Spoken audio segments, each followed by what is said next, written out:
heart he was a man who longed for peace, not a soldier. Today all of England mourns the passing of one of its greatest kings. However, in our sadness today, let us not forget the others who fell in battle and gave up their lives to allow Edward and his family to become who they are today. God bless them all.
I just wanted to say, my lord, that was a truly moving speech. Thank you. I fear my words were not enough to do justice to his great life. Where is Richard?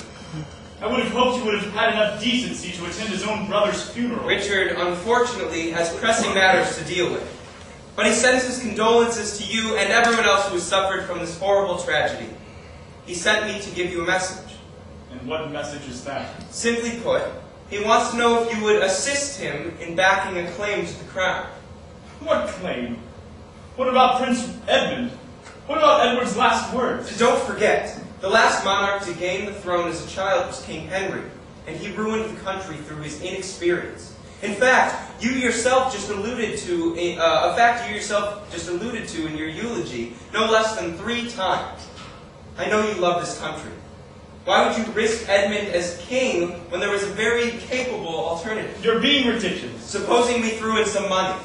You can keep your money and tell your deformed bastard that if he cannot attend his own brother's funeral, he should at least have the civility not to disrupt it with his illegal plans and bargains. I understand, my lord. It is truly a tragedy when a good man dies before his time. You never see it coming. That is very true. Who knows what Edward could have achieved had he lived another 20 years? Well, I can honestly say that's exactly what I expected to happen. Well, how'd it go? As funerals go, it was quite dull. They should have rehearsed it. Don't try my temper, Catesby. How did it go with Hastings? Not a chance. We'll have to kill him then. He practically said so himself. All right.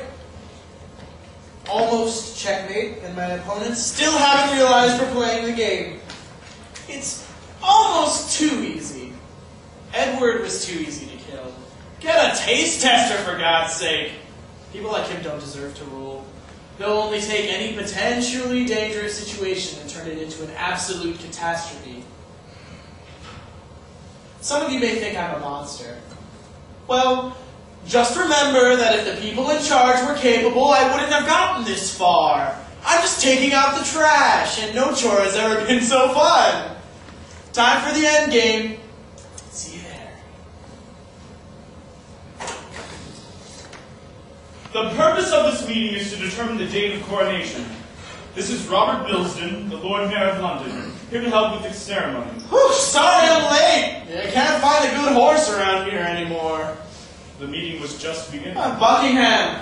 My friend Catesby in the kitchens told me how wonderful your garden was, and especially recommended the strawberries. Could you by any chance send for some? The strawberries, my lord? Wouldn't you rather have the pineapples? Catesby said the strawberries, Buckingham. Oh, all right. I'll look at And I didn't even know he had a garden. Well, to business. First is the will. He leaves everything to his beloved son, etc., etc. It has always been my wish as king to have a united kingdom. My deepest regret is the civil war I had to start to attain power. As my last decree, all who fought against me are pardoned, so that we may finally have a peace lasting as long as any man now alive.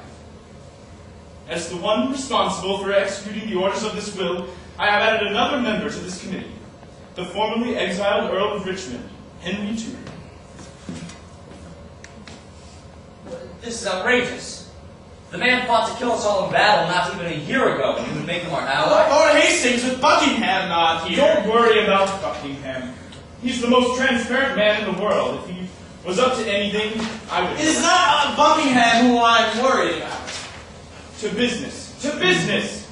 You're supposed to be deciding when the coronation will be, not dithering on about strawberries and gardens. You little traitor, man! Think that you could go behind my back and